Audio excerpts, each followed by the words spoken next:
మహోపకారి, సర్వాధికారి, సర్వ సృష్టికర్త, జీవన దాతవైన మా ప్రియ పరలోకపు తండ్రి, మీ బంగారు పాదములను బట్టి మిమ్మల్ని స్తుతించి కీర్తించి మహిమపరుస్తూ ఉన్నాను. ఎంతైనా మీరు గొప్ప దేవుడు స్వామి. ఈరోజు కూడా ప్రభా, సంఘ బిడ్డలందరి కొరకు ప్రార్థిస్తున్నాను. వాక్యం వింటున్నటువంటి ప్రతి బిడ్డ కొరకు నీ పాదాల చెంత మొరపెట్టుకుంటున్నాను స్వామి. ఈ భయంకరమైన పాపపు ప్రపంచంలో జీవిస్తూ ఉన్నాం. మీరు కనికరించి ఈ భయంకరమైన పాప జీవితాల నుండి మా అందరికీ విమోచన దయచేయండి. ఎంతోమంది బిడ్డలు ప్రభా, ఎన్నో పనికిరాని కార్యములకు, పనికిరాని జీవితాలు ఈ రీతిగా ప్రభా పాడైపోతూ ఉన్నారు తండ్రి. తల్లిదండ్రుల మాట వినక, నా తండ్రి పెద్దల మాట వినక, ఇష్టానుసారంగా ప్రవర్తిస్తూ జీవిస్తున్నటువంటి వ్యక్తులు చాలామంది ఉన్నారు. వారిని కనికరించండి అయ్యా. ఆ బిడ్డల్ని ఆ చిక్కులో నుండి, ఆ ఊబిలో నుండి దయచేసి విడిపించండి స్వామి. మీ నామము మహిమపరచబడాలి, ఘనపరచబడాలి. మీరే ప్రతి వారిలో కార్యము జరిగించుమని యేసు ప్రభుల వారి నామములో ప్రార్థన చేసి వేడుకుంటున్నాను పరలోకపు తండ్రి. Amen, amen. ఆగస్టు మాసం 1వ తారీఖు 2025 శుక్రవారం. ప్రియులారా, సొలొమోను గారు ఇశ్రాయేలీయులను సంవత్సరమునకు ముమ్మారు జరుగు పండుగల యందు, అనగా పులియని రొట్టెల పండుగ, వారముల పండుగ యందును, పర్ణశాలల పండుగ యందును యెహోవాకు దహన బలులు అర్పించుచూ వచ్చాడు. ప్రియులారా, గమనించాలి, ఈ 3 పండుగలు చాలా ప్రాముఖ్యముగా ఆచరించేవారు. ఇక్కడ పస్కా లేక పులియని రొట్టెల పండుగ అని అంటారు. ఈ యూదులు ఈ పండుగలలో ఇది ప్రాముఖ్యమైనది. వసంతకాలమున పగలు రాత్రియు సమముగా ఉండునప్పుడు దాన్ని వసంత క్రాంతి అని, పాత దినము క్రొత్త దినము కలుసుకున్నటువంటి సమయంలో ఆ పండుగను వారు ప్రారంభిస్తారు. అమావాస్యతో యూదులు సంవత్సర ఆరంభమగును. ప్రియులారా, గమనించాలి, దాని తరువాత 14వ దినమున, అనగా పౌర్ణమి నాడు పస్కా పండుగ ఆచరిస్తూ వచ్చారు. ఈ పండుగకు 2 పేర్లు ఉన్నాయి. నిర్గమాకాండం 12:1 నుండి 13 వరకు, 21, 27, 43, 50 ఈ వచనాలలో, లేవీకాండం 23:5లోను, ద్వితీయోపదేశకాండం 16:1-7, యెహెజ్కేలు 45:21, నిర్గమాకాండం 12:13 ఈ వాక్యాలలో పస్కా పండుగను గురించి చెప్పబడి ఉంది. ప్రియులారా, పస్కా అనున్నటువంటి మాటకు దాటిపోవుట అని అర్థం. ఇశ్రాయేలీయులలోని ప్రథమ కుమారులను చంపక గొర్రెల రక్తము పూయబడిన ద్వారములను దాటిపోవుటచే దీనికి పేరు కలిగాది. పస్కా అను పదమునకు ప్రాయశ్చిత్తమనున్నది శబ్దార్థమని కొందరి అభిప్రాయం. గొర్రె రక్తము ప్రాయశ్చిత్తముగా నుండుటచే దీనికి ఆ పేరు వచ్చాది. ఏడాది మగ గొర్రె పిల్ల కానీ మగ మేక పిల్ల కానీ బలి ఇచ్చి ఆ బలిపశు యొక్క రక్తాన్ని ఇశ్రాయేలీయుల ప్రతి ఇంటి గుమ్మమునకు పోయాలి.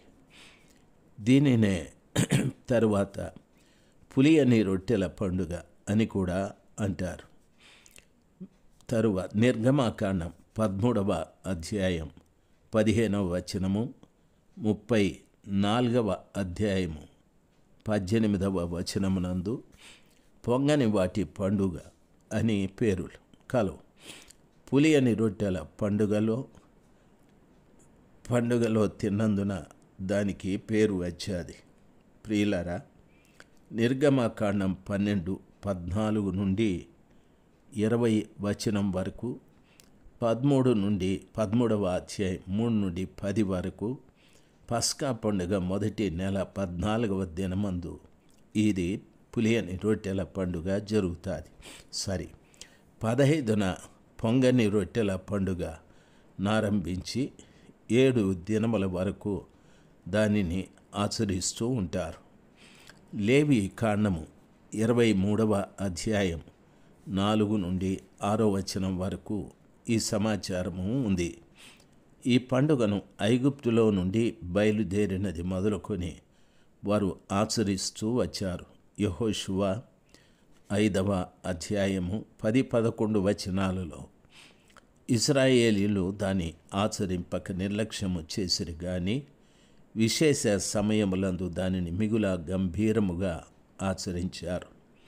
హిజ్కియా కాలంలో కూడా 2వ దినవృత్తాంతాల గ్రంథము 30వ అధ్యాయం, యెషయా దినముల యందు కూడా 2వ రాజుల గ్రంథము 28వ అధ్యాయం 21-23 వచనాలు, 2వ దినవృత్తాంతాలు 35వ అధ్యాయం ఈ పండుగ ఆచరించి చెరకు పిమ్మట ఎజ్రా కాలమున కూడా దీన్ని ఆచరించారు.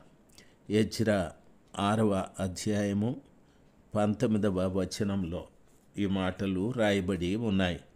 కాబట్టి ఈ పులియని రొట్టెల పండుగ, పస్కా పండుగ తరువాత ఈ రెండు కూడా ఇశ్రాయేలీలు చాలా క్రమముగా ఆచరిస్తూ వచ్చారు.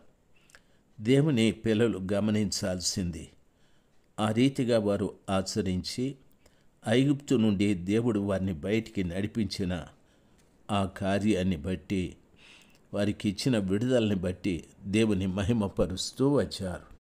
పైన చెప్పిన రీతిగా పులియని రొట్టెల పండుగకు వ్యవసాయమునకు కొంచెం సంబంధం ఉన్నట్లు ఉన్నది. ఇది వసంతకాలమున వచ్చును. అప్పటికి పైరులు ఇంకా పండి ఉండవు. కాబట్టి వారు చేనికి పోయి ఒక పనను కోసి తెచ్చి దానిని దేవునికి అల్లాడింపబడు అర్పణగా అర్పించారు. లేవియా కాండము 23వ అధ్యాయము 9 నుండి 14వ వచనం వరకు. వ్యవసాయకులు కాబట్టి ఇశ్రాయేలీలు వారి పండగలో ప్రతి దాని యందును పంటకు సంబంధించిన సూచనలు కనుగొనవచ్చు. పస్కా పండుగకు కూడా ఈ రీతిగానే చేస్తూ వచ్చారు. కాబట్టి వారు పండించిన పంట, రెండవది ఐగుప్తు నుండి వారు విడిపింపబడటానికి వారు అర్పించినటువంటి పస్కా గొర్రె పిల్ల మాంసము, ఈ రీతిగా వారు భుజిస్తూ వచ్చారు. ఇది వారు ఇంకా కొన్ని ప్రత్యేకమైన కార్యాలు చేస్తూ వచ్చారు. ప్రియులారా, దేవుని యొక్క అద్భుతమైన కృపను బట్టి వారి పండుగను ఆచరిస్తూ వచ్చారు. ఆమెన్. పస్కాకు 7 వారములకు తదనంతరమున ఇది వచ్చినందున వారముల పండుగ అని దాన్ని అంటూ వచ్చారు.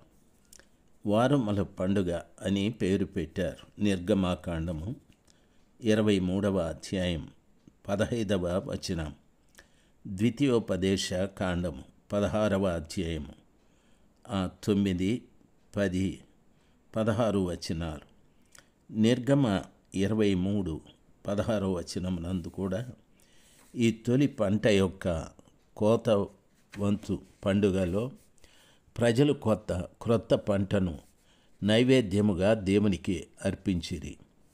యూదుల పారంపర్యాచారము చూడగా ఈ పండుగ సీనాయి కొండ దగ్గర దేవుడు ధర్మశాస్త్రము నిచ్చుటకు జ్ఞాపకార్థముగా ఆచరించినట్లుగా తెలియబడుచు ఉన్నది. బైబిల్ నందు చెప్పబడలేదు, కానీ ఇది వాస్తవంగా పస్కాకు 50 దినముల తర్వాత ఆచరించబడిన 50 అని అర్థమిచ్చు గ్రీకు పదమును అనుసరించి దానికి పెంతెకొస్తు అని పేరు పెట్టిరి.